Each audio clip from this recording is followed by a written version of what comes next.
ఏంటయ్యా నాగయ్య, నువ్వింత చవటమని నేను అనుకోలేదయ్యా. చావడానికి సిద్ధపడ్డావట.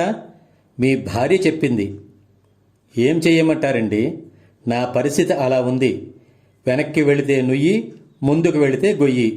ఇలాంటి పరిస్థితిలో ఎవరైనా ఇలానే చేస్తారు. చేసింది వెధవ పని, మళ్ళీ సమర్థింపు. చూడు నాగయ్య, నువ్వన్నట్లు మరణం తప్పనిసరి అయితే తప్పకుండా మరణిద్దాం. కానీ ఓటమిని అంగీకరించి కాదు, పరిస్థితులకు భయపడి కాదు, యుద్ధం చేసి మరణిద్దాం. అందుకు ఉదాహరణే ఈ వీడియో.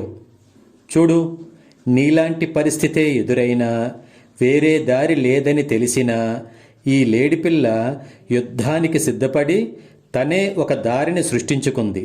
చివరకు పులి బలైంది, లేడి నీలాంటి వాళ్లకు ఆదర్శమైంది. అవసరమైతే యుద్ధం చేద్దాం, విజయంతో గర్వంగా నిలబడదాం. అంతేగాని ఇంకోసారి ఇలాంటి బలహీన నిర్ణయాలు తీసుకొని ఇంట్లో వాళ్లకు బాధ కలిగించకు. జై హింద్.